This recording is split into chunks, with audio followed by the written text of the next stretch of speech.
ونستعينه ونستغفره ونؤمن به ونتوكل عليه ونعوذ بالله من شرور أنفسنا ومن سيئات أعمالنا من يهده الله فلا مضل له ومن يضلله فلا هادي له وأشهد أن لا إله إلا الله وحده لا شريك له وأشهد أن محمدا عبده ورسوله أما بعد فإن أصدق الحديث كتاب الله وأحسن الهدي هدي محمد المصطفى صلى الله عليه وسلم وشر الأمور محدثاتها وكل محدثة بدعة وكل بدعة ضلالة وكل ضلالة في النار أما بعد أعوذ بالله من الشيطان الرجيم إنما المؤمنون الذين إذا ذكر الله وجلت قلوبهم وإذا تليت عليهم آياته زادتهم إيمانا وعلى ربهم يتوكلون إلى آخر الآيات শ্রদ্ধেয় সম্মানিত জালসা সভাপতি সাহেব ও স্টেজে বসে থাকা উলামা ইকরাম এবং সামনে বসে থাকা ছোট বড় দিন দরদি ভাই সকল, সর্বপ্রথম ওই আল্লাহ সুবহানাহু ওয়া তাআলার প্রশংসা যে আল্লাহ সুবহানাহু ওয়া তাআলা আমাদেরকে পৃথিবীর বুকে সর্বশ্রেষ্ঠ করে, সৃষ্টি জগতের সর্বশ্রেষ্ঠ করে পৃথিবীর বুকে পাঠিয়েছেন। সে আল্লাহ সুবহানাহু ওয়া তাআলার প্রশংসা করি, তাই আমরা বলি আলহামদুলিল্লাহ। তারপরে পরে আমাদের ধর্মের গুরু ইমামুল হারামাইন নবী মক্কি নবী মাদানী নবী মুহাম্মদ মুস্তাফা সাল্লাল্লাহু আলাইহি ওয়াসাল্লাম, তিনার উপর দরুদ ও সালাম নাযিল হোক। আল্লাহুম্মা সাল্লি আলাইহি আল্লাহুম্মা বারিক আলা। শ্রদ্ধেয় সম্মানিত ভাই সকল, আজ যে বিষয় নিয়ে আমি উপস্থিত হয়েছি সেই বিষয়টি হচ্ছে মুমিনের পরিচয়। মুমিনকে কাদেরকে আল্লাহ সুবহানাহু ওয়া তাআলা মুমিন বলে উল্লেখ করেছেন? আল্লাহ সুবহানাহু ওয়া তাআলা সূরা আনফাল আয়াত নাম্বার 2, 3, 4 এর মধ্যে বলছেন, ইন্নামাল মুমিনুনা আল্লাযীনা ইযা যুকিরাল্লাহু ওয়াজিলাত কুলুবুহুম ওয়া ইযা তুলিয়াত আলাইহিম আয়াতুহু যাদাতুহুম ঈমানা ওয়া আলা রাব্বিহিম ইয়াতাওয়াক্কালুন। আল্লাহ সুবহানাহু ওয়া তাআলা পবিত্র আল কোরআনের মধ্যে বলছেন, মুমিন বলে উল্লেখ করেছেন যে 5টি জিনিস যদি একজন মানুষ, একজন ব্যক্তির মধ্যে পাওয়া যায় তবে আল্লাহ সুবহানাহু ওয়া তাআলা তাকে মুমিন বলে উল্লেখ করেছেন। এবং তার সাথে সাথে তার পরে পরে মানুষ যখন কোনো জায়গায় অংশগ্রহণ করে তাকে একটি প্রাইজ দেওয়া হয়। তো আল্লাহ সুবহানাহু ওয়া তাআলা পুরস্কার স্বরূপ আরো ওর সঙ্গে 3টি জিনিস দিয়েছেন। ভাই আমার, আল্লাহ সুবহানাহু ওয়া তাআলা বলছেন 1 নম্বরে, ইন্নামাল মুমিনুনা আল্লাযীনা ইযা যুকিরাল্লাহ, মুমিন ওই ব্যক্তি যেই ব্যক্তি আল্লাহ সুবহানাহু ওয়া তাআলার কথা শুনে এবং কোরআন এবং হাদিস শুনে তার অন্তর থরথর করে কেঁপে যায়, তার চোখ দিয়ে আঁসু বয়ে যায়, তাকে আল্লাহ সুবহানাহু ওয়া তাআলা মুমিন বলে উল্লেখ করেছেন। ভাই সকল, আজ বর্তমান বাজারে, বর্তমান পরিস্থিতিতে পৃথিবীর বুকে আপনি চলাফেরা করছেন, আপনি দেখতে পেয়েছেন মানুষকে, একজন মানুষ কান্না করে, তাকে আপনি জিজ্ঞাসা করে দেখেন, দাদা তুমি কেন কান্না করো? সেই ব্যক্তি আপনাকে বলবে যে ভাই আমার ছেলে অসুস্থ, তার জন্য কান্না করতেছি। আর একজন মাকে জিজ্ঞাসা করেন, মা তুমি কেন কান্না করো? সেই মা বলবে বেটারে আমার ছেলে মারা গিয়েছে, তার জন্য আমি কান্না করি। একজন ছোট্ট শিশুকে আপনি জিজ্ঞাসা করে দেখেন যে ভাই তুমি, ও বাচ্চা, ও বাবা তুমি কেন কাঁদো? সেই শিশু বলবে আমার মা মেরেছে, কিংবা সেই শিশু বলবে আমার চকলেট বা খাওয়ার জিনিস পাচ্ছি না বা হারিয়ে গিয়েছে, তার জন্য আমি কান্না করি। কিন্তু ভাই সকল, পৃথিবীর বুকে এমন কোন মানুষ আপনি দেখেছেন যেই মানুষটি আল্লাহ সুবহানাহু ওয়া তাআলার ভয়ে, আল্লাহ সুবহানাহু ওয়া তাআলার আযাবের ভয়ে এবং কি কোরআন তেলাওয়াত করার পরে এবং হাদিসে আহাদিসা সহিহা শোনার পরে সেই মানুষটি চোখ দিয়ে অশ্রু হয়ে যায় এবং ভয়ে তার অন্তরটা থরথর করে কাঁপে? এইরকম পৃথিবীর বুকে আপনি দেখেছেন কি? আপনার মনে হবে যে এগুলো এখন আর দেখা যায় না। জি, এগুলো আর বর্তমান পরিস্থিতিতে এইরকম যে কাঁদবে কেউ আল্লাহকে স্মরণ করে, কিয়ামতকে স্মরণ করে, এইরকম জিনিস পৃথিবীর বুকে দেখা যাচ্ছে না। ভাই সকল শুনে রাখেন, যদি এইরকম পৃথিবীর বুকে দেখা না যায়, আল্লাহ সুবহানাহু ওয়া তাআলার ভাষায়, পবিত্র আল কোরআনের ভাষায় সেই ব্যক্তিকে মুমিন বলা যাবে না। বুঝে গেল কি?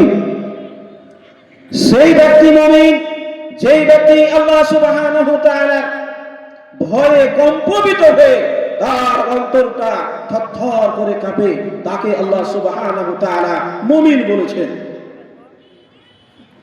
দেখেন আজ আমার আপনার গুনাহ এত, তারপরে আল্লাহকে স্মরণ করে আমরা কাঁদতে পারি না। কিন্তু যার ব্যাপারে আল্লাহ সুবহানাহু ওয়া তাআলা বলেছিলেন এবং বলেছেন আহাদিসে সহিহার মধ্যে যে তোমার আগের এবং পিছের গুনাহ মোচন করে দেওয়া হয়েছে, সেই ব্যক্তি আল্লাহর ভয়ে আল্লাহর কোরআন শোনার পরে থরথর করে শুধু কাঁপে না, তার চোখ দিয়ে অশ্রু বয়ে যায়। হাদিস হযরত আব্দুল্লাহ বিন মাসউদ রাদিয়াল্লাহু তাআলা আনহু, বুখারীর হাদিস তিনি বর্ণনা করছেন। হাদিস লম্বা, ছোট করে আপনাকে শোনাই। তিনি বলছেন আল্লাহ সুবহানাহু ওয়া তাআলা নবী সাল্লাল্লাহু আলাইহি ওয়াসাল্লাম আমাকে বললেন, হে আব্দুল্লাহ বিন মাসউদ তুমি কোরআন তেলাওয়াত করো, আমি তোমার কোরআন শুনবো। এমন সময় আব্দুল্লাহ বিন মাসউদ বলছেন, আকরাউ আলাইকা ওয়া আলাইকা, হে আল্লাহর নবী আমি আপনাকে কোরআন শোনাবো?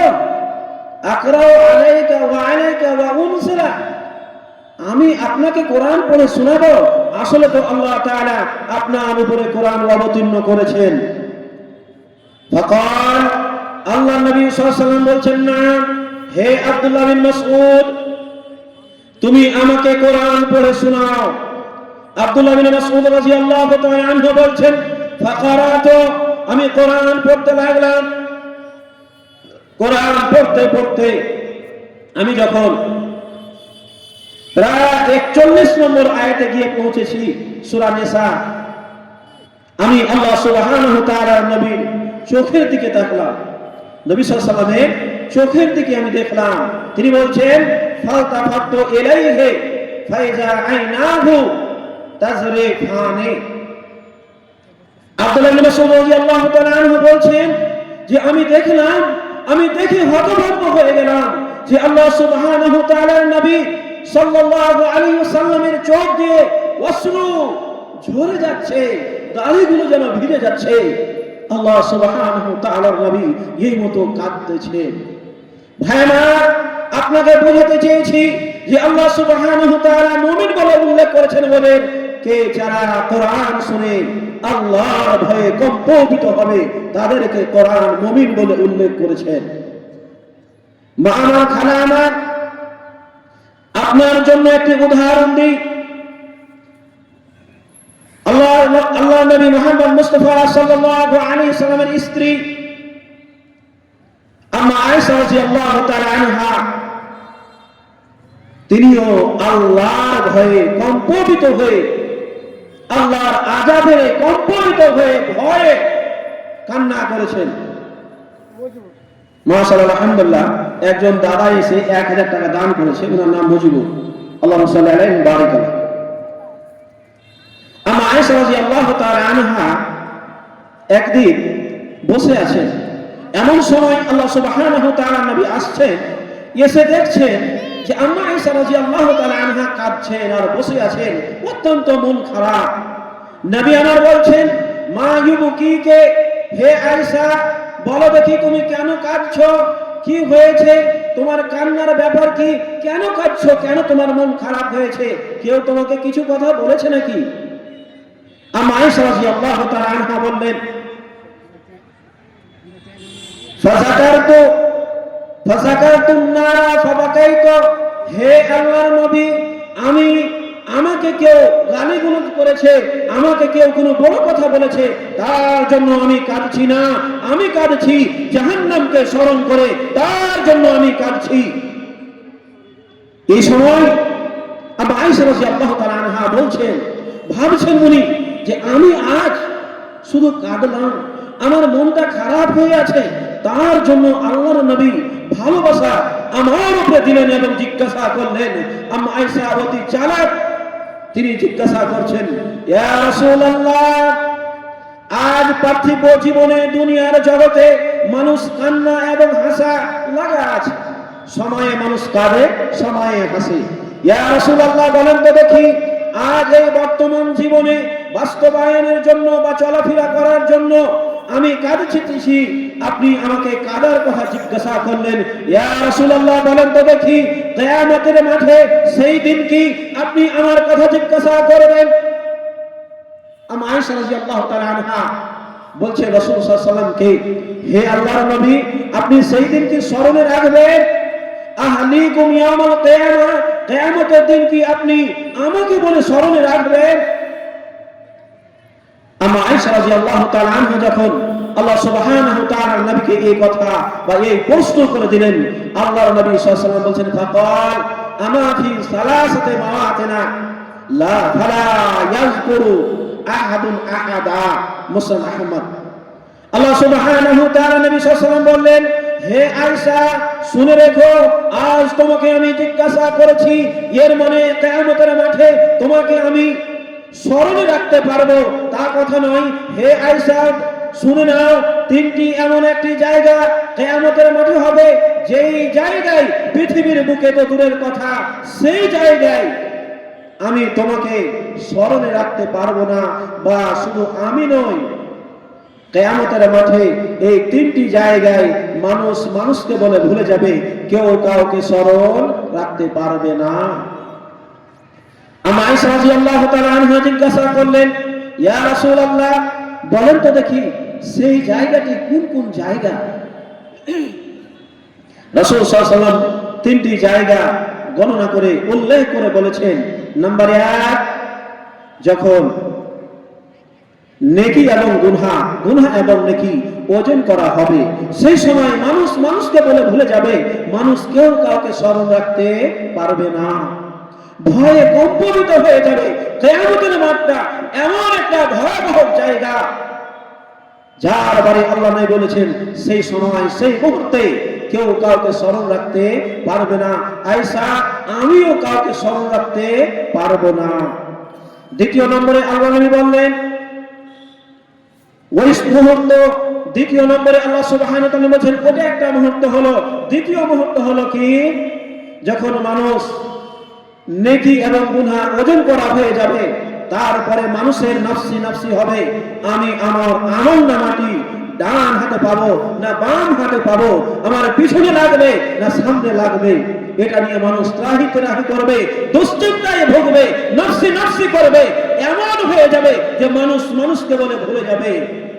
3 নম্বর কথা আল্লাহ নবী বলেছেন যে ফুলসিরাত ভয়াবহ পরিস্থিতি হবে, সে সময় মানুষ নিচে জাহান্নাম পার হয়ে গিয়ে জান্নাত, সেই মুহূর্তটা এত ভয়াবহ হবে সেখানে মানুষ মানুষকে বলে স্মরণ রাখতে পারবে না। ভাই আমার, বলেন তো দেখি, আল্লাহ সুবহানাহু ওয়া তাআলা নবী সাল্লাল্লাহু আলাইহি ওয়াসাল্লামের স্ত্রী আম্মা আয়েশা রাদিয়াল্লাহু তাআলা আনহা এত পরিষ্কার মুত্তাকি মহিলা, এবং তিনি কোরআন এবং হাদিসকে পুঙ্খানুপুঙ্খভাবে মেনেছেন, তারপরেও যদি জাহান্নামের আগুন বলে নিজের দুঃখ বা কষ্ট বা কান্না করেন, তবে আমি আর আপনি কে? অতএব আমাকে আপনাকে আল্লাহর ভয়ে কাঁদাটা কি অবশ্যই দরকার। তার ভয়ে আপনাকে শোনাই, মুসলিম জাহানের খলিফা হযরত আবু বকর রাদিয়াল্লাহু তাআলা আনহু, তিনি কোরআন যখন পড়তেন, হাদিসের মধ্যে পাওয়া যায়, সহিহ বুখারীর মধ্যে, বাকাও, তিনি কাঁদতেন, রাজুলান বাকাও লা ইয়ামলিকু আইনাইহি ফাইদা ক্বরাআল কুরআনা রাহুল বুখারী। আবু বকর রাদিয়াল্লাহু তাআলা আনহু যখন কোরআন যখন তিনি পড়তেন, তার চোখ দিয়ে অশ্রু ঝরে যেত, আল্লাহর ভয়ে কম্পিত হয়ে। ভাই আমার, বলেন তো দেখি, অন্তরে হাত রেখে বলেন তো দেখি, আজ আমি আপনি আল্লাহর ভয়ে কাঁদতে পেরেছি কি? ওই মতো মুসলিম জাহানের দ্বিতীয় খলিফা আব্দুল্লাহ বিন শাদাদ রাদিয়াল্লাহু তাআলা আনহু বর্ণনা করছেন, ওমর রাদিয়াল্লাহু তাআলা আনহু কোরআন পড়ছিলেন, নশিজা সামিত নশিজা ওমর রাদিয়াল্লাহু তাআলা আনহু, ওমর রাদিয়াল্লাহু তাআলা আনহু কোরআন পড়ছিলেন, আমি ওয়াফি আখিরিস সুফুফ, আমি নামাজের মধ্যে শেষ কাতারে ছিলাম, বেসরা নামাজের মধ্যে একের আলো তিনি কোরআন পড়ছিলেন। সূরা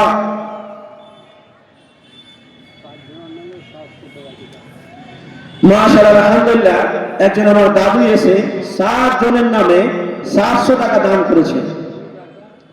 2 বেটা, স্বামী স্ত্রী, বাবা মা আর একটা ছেলে। আচ্ছা, তো আমার কাছে দোয়া করি। আচ্ছা, লাবাস আতাহুর ইনশাআল্লাহ আজাবুল ওয়াসাবানা সাশফাত সাফিলা আসেনা। আল্লাহ যে উদ্দেশ্যে আল্লাহ দিয়েছে তার উদ্দেশ্য পূরণ করো। ঠিক আছে, আল্লাহ আপনার কবুল করুন, আল্লাহুম্মা আমিন। ভাই আমার, ইনশাআল্লাহ দোয়া করব। বলতে চাইছিলাম, আমিরুল মুমিনিন ওমর রাদিয়াল্লাহু তাআলা আনহু, যার বারে আল্লাহ সুবহানাহু ওয়া তাআলা নবী বলেছেন, লাউ কানা বাদি, যদি আমার পরে কেউ নবী হতো তবে ওমর রাদিয়াল্লাহু তাআলা আনহু নবী হতেন।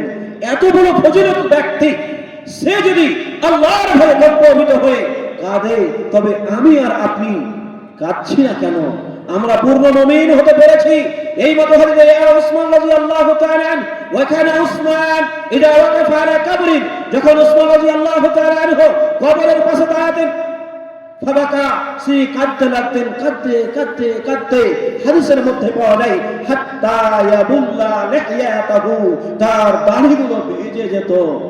তাকে জিজ্ঞাসা করা হলো, হে উসমান, বলো দেখি, তোমার সামনে বিল জান্নাতে ওয়ান নারে, জান্নাতের কথাগুলো বর্ণনা করা হয়, জাহান্নামের কথাগুলো বর্ণনা করা হয়, বলো দেখি তুমি কবরের পাশে গিয়ে কেন কাঁদো? কি ব্যাপার? তুমি কবরকে কেন ভয় করো? তুমি তো জান্নাত বলে কাঁদছো না, তুমি জাহান্নাম বলে কাঁদছো না, বা আল্লাহর অন্য কোনো ভয় বা অন্য কোনো জিনিস নিয়ে তুমি কাঁদো না, কবর বলে কেন কাঁদো? তিনি বলেছিলেন, ইন্নাল কবরা আউয়ালু মানজিলিন মিন মানাজিলিল আখিরাহ। তিনি বলেছিলেন, উসমান রাদিয়াল্লাহু তাআলা আনহু, হে আমার ভাই, হে আমার বন্ধু, শোনো, আমি কবরকে এই জন্য বিশ্বাস করি, বা আমি কবরের আযাবের জন্য ভয়ে কম্পিত হয়েছি, এই জন্য যে আল্লাহ সুবহানাহু ওয়া তাআলা নবী বলেছেন, কবরটা হলো প্রথম স্টপি, প্রথম জায়গা, প্রথম সিঁড়ি। সেই জায়গায় আমি আপনি যদি পরীক্ষায় পাস করে যায়, আল্লাহ নবী বলেছেন ফাইন নাজা মিনহু, কবরে যদি কেউ নাজাত পেয়ে যায়, তার পরের মঞ্জিল গুলো মিম্মা বাদাহু আইসারা মিন, সেখানে পরের স্টপেজ গুলো, পরের সিঁড়িগুলো, পরের দরজাগুলো সে আলহামদুলিল্লাহ নাজাত পেয়ে যাবে। এ কথা কোরআন এবং হাদিস দ্বারা বোঝা যায়। সম্মানিত ভাই সকল, আপনাকে বুঝাতে চেয়েছি আল্লাহর ভয়ে কম্পিত হয়ে শুধু রাসূল সাল্লাল্লাহু আলাইহি ওয়াসাল্লাম কাঁদেনি, সাহাবায়ে কেরাম কেঁদেছেন এবং আল্লাহর নবী সাল্লাল্লাহু আলাইহি ওয়াসাল্লাম এবং তিনার সঙ্গে তিনার স্ত্রীও কেঁদেছেন। আর যদি আমরা মুমিন হতে পারি তবে আমাদেরকে আল্লাহর ভয়ে কম্পিত হয়ে আমাদেরকে আল্লাহর জন্য কাঁদতে হবে, তবে আমরা পূর্ণ মুমিন হতে পারবো। 2 নম্বরে আল্লাহ সুবহানাহু ওয়া তাআলা বলছেন মুমিনের কথা উল্লেখ করে, 2 নম্বরে আল্লাহ সুবহানাহু ওয়া তাআলা বলছেন ইন্নামাল মুমিনুনা আল্লাযীনা ইযা যুকিরাল্লাহু ওয়াজিলাত কুলুবুহুম ওয়া ইযা তুলিয়াত আলাইহিম আয়াতুহু যাদাতুহুম ঈমানা। আল্লাহ সুবহানাহু ওয়া তাআলা 2 নম্বরে বলছেন মুমিনকে, আল্লাহর নবী সাল্লাল্লাহু আলাইহি ওয়াসাল্লাম বলছেন, আল্লাহ সুবহানাহু ওয়া তাআলার ভাষাকে নকল করে মুমিন সেই ব্যক্তি যখন সে কোরআন এবং হাদিস শুনবে, শোনার পরে সে তার ঈমান বৃদ্ধি পাবে, তাকে মুমিন বলে আল্লাহ সুবহানাহু ওয়া তাআলা এবং রাসূল ঘোষণা করেছেন। ভাইরা, আজ আপনাদেরকে একটি উদাহরণ দিয়ে বুঝাই। আজ মানুষ প্রশ্ন করতেছে, মাওলানা সাহেব এতগুলো ওয়াজ মাহফিল হচ্ছে, জালসা হচ্ছে, এতগুলো কিছু হচ্ছে, কিন্তু মানুষ কি ইশারের নামাজ যে ব্যক্তি পড়েনি পূর্ণ মাহফিল শোনার পরে সে কি ফজরের নামাজ পড়বে? এ কথা প্রশ্ন করে। জালসা করে লাভ কি হবে? মাদ্রাসা চালিয়ে লাভ কি হবে?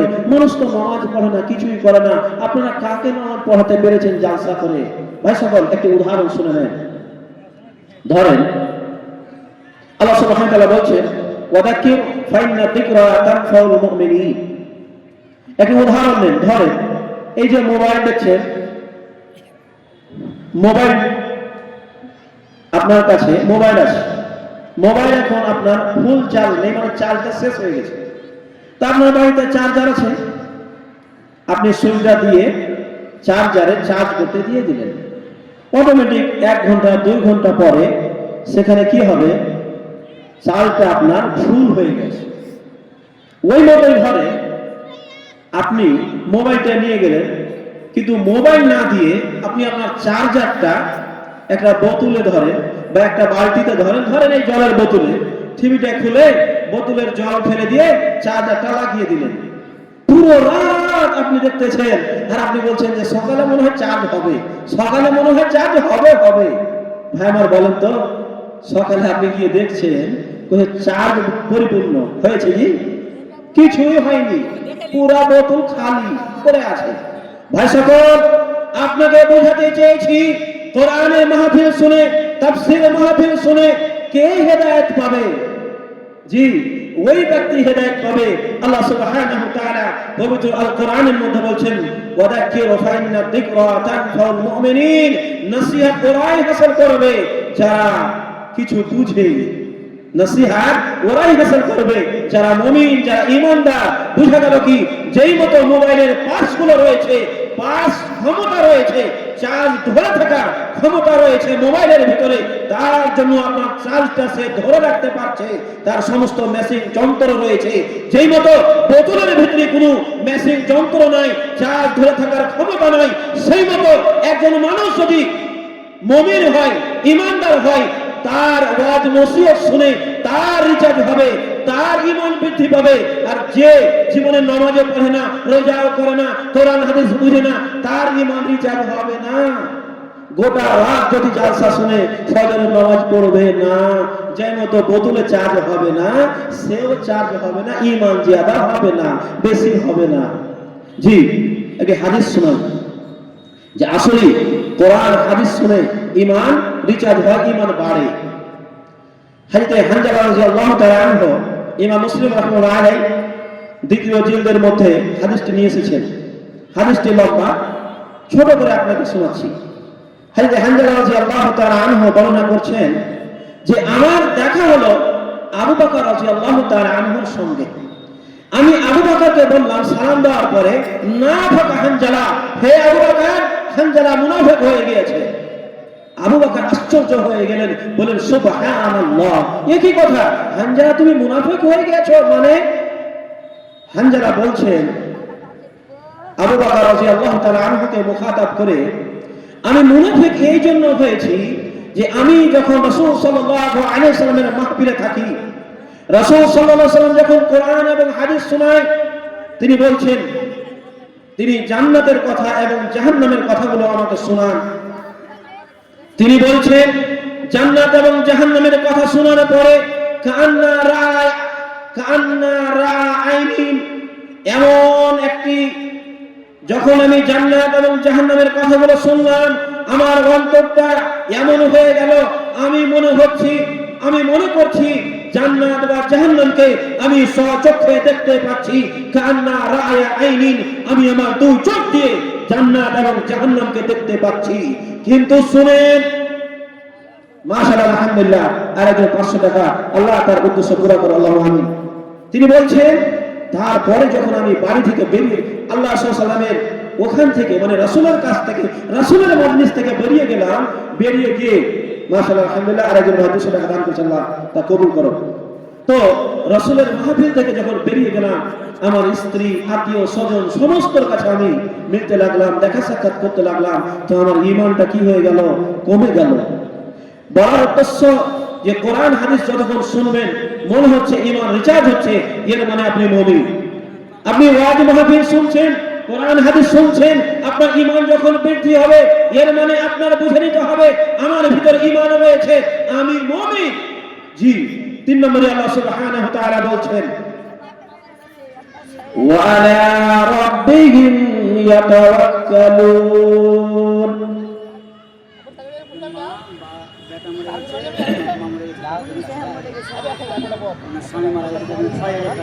মাশাআল্লাহ, আলহামদুলিল্লাহ, একজন আমার নানি এখানে এসে 6000 টাকা দান করেছেন। আল্লাহ, তার স্বামী মারা গিয়েছে, তার ছেলে মারা গিয়েছে।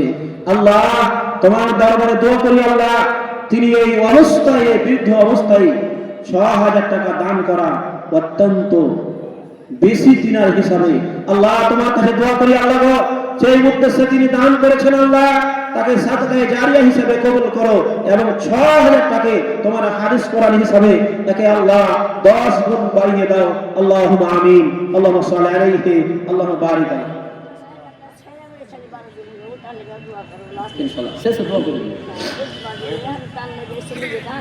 ঠিক আছে, আমি দোয়া করছি। আর একজন দাঁড়া 100 টাকা ভাই আমার। আল্লাহ সুবহানাহু ওয়া তাআলা বলছেন ওয়া আলা রাব্বিহিম ইয়াতাওয়াক্কালুন। 3 নম্বরে মুমিন কাদের বলে?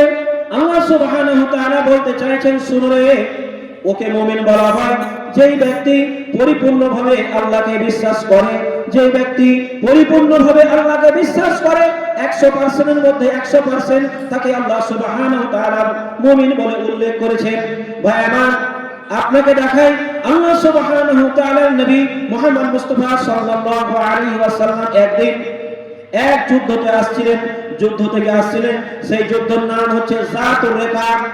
5 হিজরিতে এই যুদ্ধটি হয়েছিল। নবী সাল্লাল্লাহু আলাইহি ওয়াসাল্লাম যুদ্ধ থেকে ফিরে আসলেন। এমন সময় রাসূল সাল্লাল্লাহু আলাইহি ওয়াসাল্লাম একটি গাছের নিচে বসে আছে বা শুয়ে আছেন, আরাম করছেন। তলোয়ারটি একটি গাছে টেনে দিয়েছেন, শুয়ে আছেন। এমন সময় একজন কাফির বেঈমান এসে তলোয়ার নিয়ে বলছেন, হে মুহাম্মদ, বলো দেখি তোমাকে কে বাঁচাবে? আমার হাত থেকে তোমাকে কে বাঁচাবে? সুবহানাল্লাহ। এই পরিস্থিতিতে, এই মুহূর্তে আল্লাহর নবী সাল্লাল্লাহু আলাইহি ওয়াসাল্লাম কি বলবেন? সুবহানাল্লাহ। হযরত নবী রাসূল সাল্লাল্লাহু আলাইহি ওয়াসাল্লাম বলছেন, আল্লাহ, সেই বেঈমান মুশরিক তো আল্লাহ বুঝে না, সে হতভম্ব হয়ে গেছে।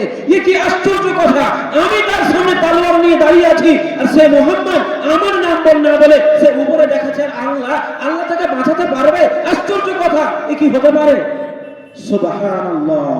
ইতিমধ্যে ভাইরা, যে সময় আল্লাহর নবী সাল্লাল্লাহু আলাইহি ওয়াসাল্লাম আল্লাহর কথা বলেছেন, এই পরিস্থিতিতে ফাসাকাতাস সাইফ, তার তলোয়ারটি তার হাত থেকে যেন পড়ে গেল। কাঁপতে কাঁপতে তলোয়ার পড়ে গেল। পড়ে যাওয়ার পরে ফাখাযাহু, রাসূল সাল্লাল্লাহু আলাইহি ওয়াসাল্লাম তলোয়ার নিয়ে বলছেন, হে বেঈমান মুশরিক, বলো দেখি তোমাকে এখন কে বাঁচাবে আমার হাত থেকে?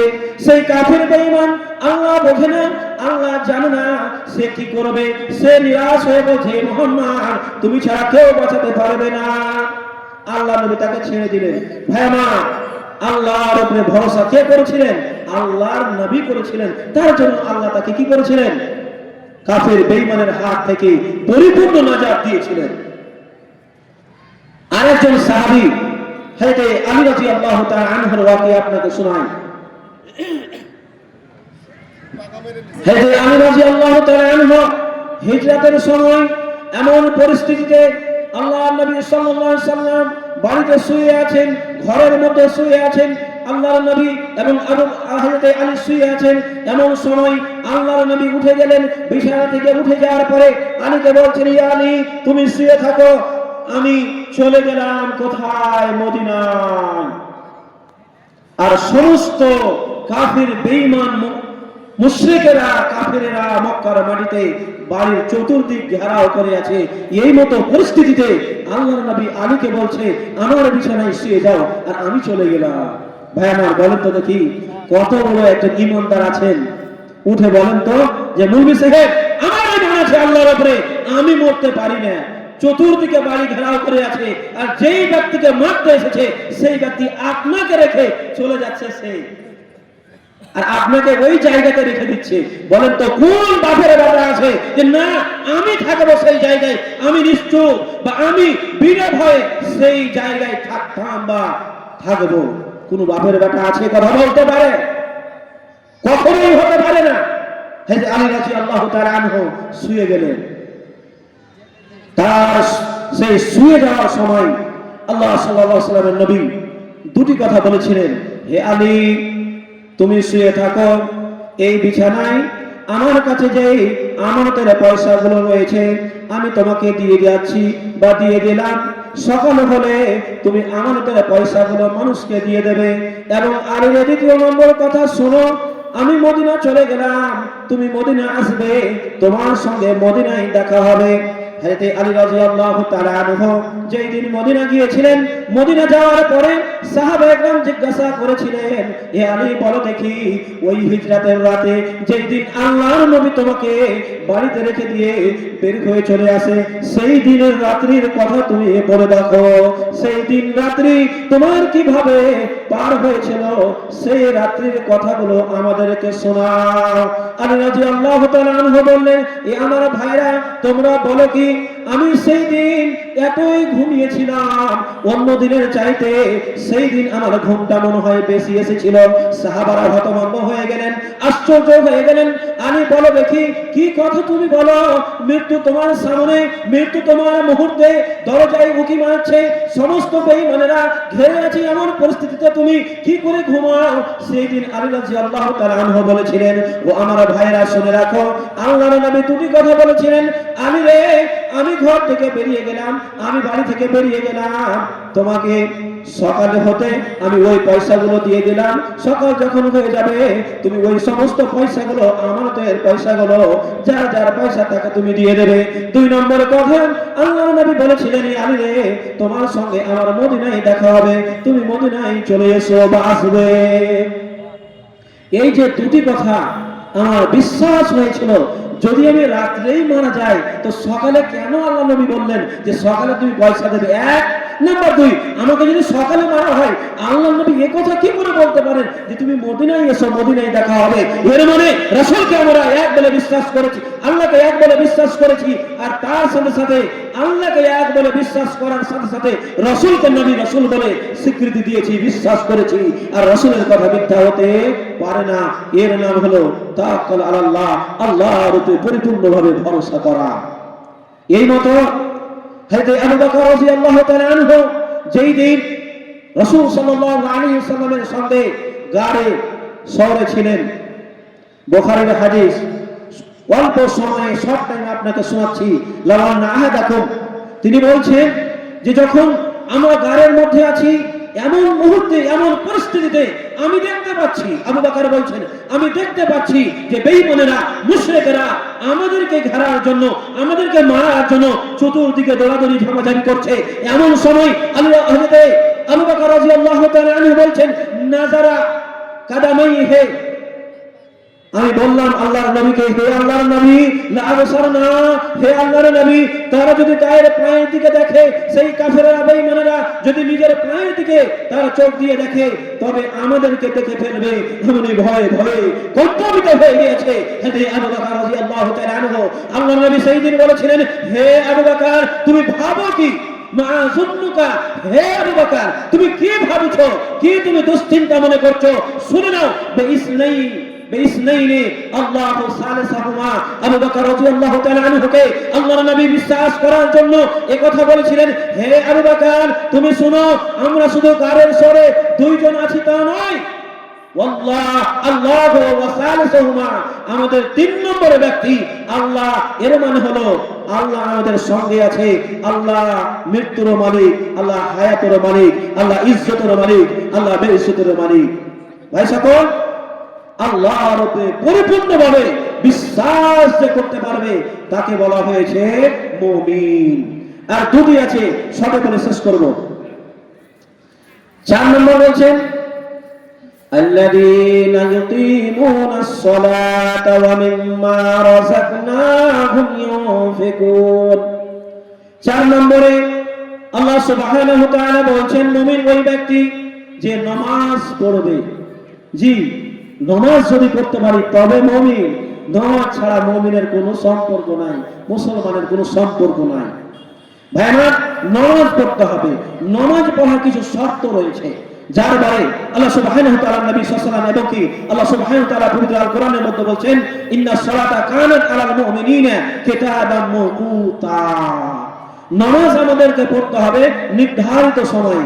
এই জন্য যে আল্লাহ নবী বলছেন, আস-সালাতু আলা ওয়াক্তিহা, নামাজ অবতীর্ণ করা হয়েছে, নামাজকে ফরজ করা হয়েছে, নামাজকে দেওয়া হয়েছে আমাদেরকে সময় নির্ধারিত করে, সময় দিয়ে, টাইম টেবল বেঁধে দিয়ে নামাজকে ফরজ করেছেন আল্লাহ রাব্বুল আলামিন। অতএব নামাজ পড়তে হবে সুন্দর করে, ধৈর্য সহকারে, যার বারে আল্লাহ সুবহানাহু ওয়া তাআলা সূরা মুমিনে বলছেন, قد أفلح المؤمنون الذين هم في صلاتهم خاشعون। যারা মুমিন হবে তারা, তাদের কথা বলছেন যে তারা নামাজ পড়বে অত্যন্ত ধৈর্য সহকারে।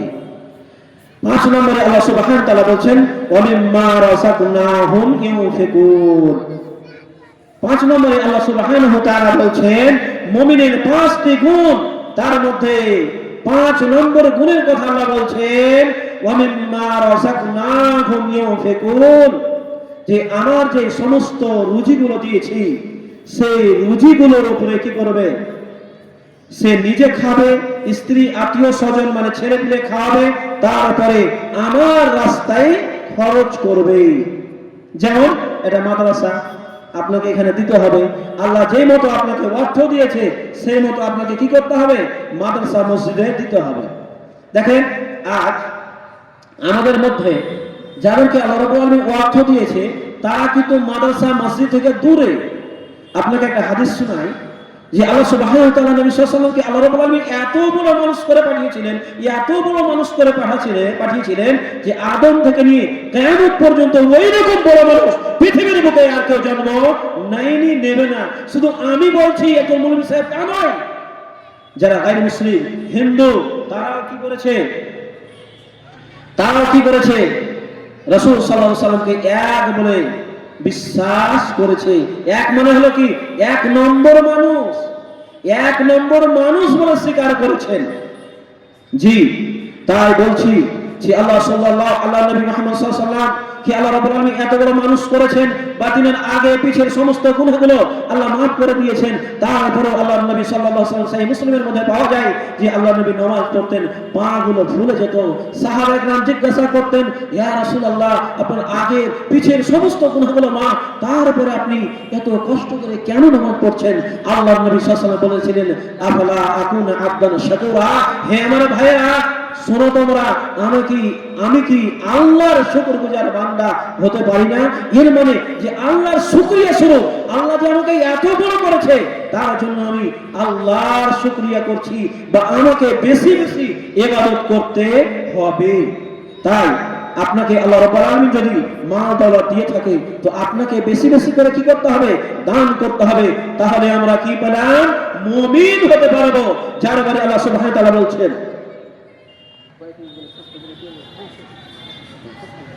নবী সাল্লাল্লাহু আলাইহি ওয়াসাল্লাম বলছেন, উলাইকা হুমুল মুমিনুনা হাক্কান।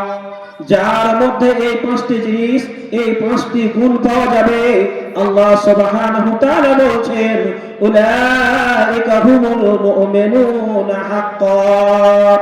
তারাকে আল্লাহ রাব্বুল আলামিন মুমিন বলে উল্লেখ করেছেন। ভাই আমার, আল্লাহ যে মুমিন বলছেন, পৃথিবীর কোন মানুষ বলেছেন গো? পৃথিবীর কোন মানুষ যদি বলতো তবে এ কথা বুঝা যেত যে কি হলো না হলো, কি হবে না হবে। না, কে বলছেন? আল্লাহ সুবহানাহু ওয়া তাআলা স্বয়ং বলছেন। আর তাদের কথা আল্লাহ সুবহানাহু ওয়া তাআলা বলতে গিয়ে বলছেন, শোনো, তোমরা যদি একজন দাদা আমার মনিরুল ইসলাম 200 কোটি টাকা দান করেছেন, আল্লাহ যে উদ্দেশ্যে দান করেছেন তার উদ্দেশ্য পূরণ করো, আল্লাহুম্মা আমিন। তো বলতে চাইছিলাম কি, এই পাঁচটা জিনিস যার মধ্যে পাওয়া যাবে আল্লাহ তাকে মুমিন বলে উল্লেখ করেছেন। আর দেখেন যে কোন জায়গায় কোন প্রোগ্রামে অংশগ্রহণ করলে তাকে প্রাইজ দেওয়া হয়, তো ওই মতো আল্লাহ রাব্বুল আলামিন তাকে পুরস্কার দিয়েছেন কি, যদি এই পাঁচটা জিনিস পাওয়া যায়, আল্লাহ রাব্বুল আলামিন শেষে বলছেন লাহুম দারাজাতুন ইনদা রাব্বিহিম, তাকে কি করবে? সুসম্মান জায়গা দেবে, ওয়া মাগফিরা, এবং তার গুনাহগুলো মাফ করে দেবে, ওয়া রিজকুন কারীম, এবং তাকে সুসম্মানের সঙ্গে, ভালোর সঙ্গে তাকে কি দেবে? রিস্ক দেবে, খাওয়া দাওয়ার ব্যবস্থা করে দেবে। বুঝা গেল কি? তার মর্যাদা উঁচু করে দেবে পৃথিবীর বুকে এবং আখিরাতেও আল্লাহ রাব্বুল আলামিন তার মর্যাদা বাড়িয়ে দেবে। যদি আমরা এই পাঁচটি জিনিসের মধ্যে পড়ি, বা এই পাঁচটি জিনিস যদি আমরা মেনে চলতে পারি, আমরা মুমিন। আর যে মুমিন হবে, আল্লাহ রাব্বুল আলামিন পৃথিবীর বুকে এবং কিয়ামতের মাঠে তার দরজা সম্মান বাড়িয়ে দেবেন। তারপরে বলছেন মাগফিরা, ছোট ছোট সাগীরা গুনাহগুলো মুমিনের দ্বারাই হয়ে যায়, মানুষের গুনাহগুলো হয়ে যায়, সেই সমস্ত ছোট ছোট গুনাহগুলো আল্লাহ রাব্বুল আলামিন কি করবেন? মোচন করে দেবেন, এবং তাকে সম্মানের রুজি দিবেন। সম্মানের রুজি কথাটা একটু খালি করি। ধরেন মাদ্রাসায় আজকে ভোর একটা কুকুর, ধরে মাংস রেখেছে, মাংস আপনি রেখেছেন, একটা কুকুর গিয়ে খেয়ে নিয়েছে। কুকুরটাকে আপনি মারবেন, মারার জন্য দৌড়াদৌড়ি করতে আসেন, এমন সময় আপনি দোকানে গিয়েছেন বা বাজারে গিয়েছেন, সেই কুকুরটা, তো আপনি একটা পাউরুটি নিলেন তাকে মারার জন্য, পাউরুটি নিতে ভাঙতে বা পাউরুটি ক্যারি ব্যাগটি পানি ছিঁড়ছে, এমন সময় আপনার একটা ছেলে চলে আসলো বা আপনার কেউ চলে আসলো, অর্ধেকটা তাকে দিয়ে দিলেন পাউরুটি থেকে, আর অর্ধেকটা কাকে দিলেন? কুকুরটিকে দিবেন মারার জন্য। বলতে চাইছিলাম যে আপনার যে ছেলেটিকে আপনি পাউরুটি দিলেন বা বিস্কিট দিলেন, সম্মানের সহিত দিলেন, আদবের সহিত দিলেন, মর্যাদার সহিত দিলেন, আর সেই কুকুরটি তো খেতে পেল কিন্তু সম্মান পেল না। যাই হোক, আল্লাহ সুবহানাহু ওয়া তাআলা আমাকে আপনাকে খেতে দিতে পারে, কিন্তু যদি আমরা এই সমস্ত জিনিসগুলো মানি, তবে আল্লাহ আমাদেরকে কি দিবে? সম্মানের সঙ্গে খাবার দিবে। তাই আমার সময় শেষ, সর্বশেষ আল্লাহ সুবহানাহু ওয়া তাআলার কাছে দোয়া করি, আল্লাহ গো, আমাদেরকে পূর্ণ মুমিন হওয়ার তৌফিক দান করো, আল্লাহুম্মা আমিন। আল্লাহ, আমরা যারা এই মাহফিলে বসে আছি, আল্লাহ তুমি তাদের কবুল করো, আল্লাহুম্মা আমিন। আল্লাহ গো, আমাদের মধ্যে যারা মৃত্যুবরণ করেছে, আল্লাহ তুমি তাদের জান্নাতুল ফেরদাউস দান করো। আল্লাহ, আমরা যেন ঈমান ইসলামের পথে মরতে পারি, তারা তৌফিক দান করো, আল্লাহুম্মা আমিন। আল্লাহ, আমার হাতে যারা টাকা পয়সা দান করেছে, যে উদ্দেশ্যে আল্লাহ দান করেছে, আল্লাহ যে উদ্দেশ্যে দান করেছে, আল্লাহ তার উদ্দেশ্য পূরণ করো, আল্লাহুম্মা আমিন, আল্লাহুম্মা আমিন। আল্লাহুম্মা সাল্লি আলাইহি, আল্লাহুম্মা বারিক আলা। জি, এখান থেকে আমার বক্তব্য শেষ করছি। আসসালামু আলাইকুম ওয়া রাহমাতুল্লাহ।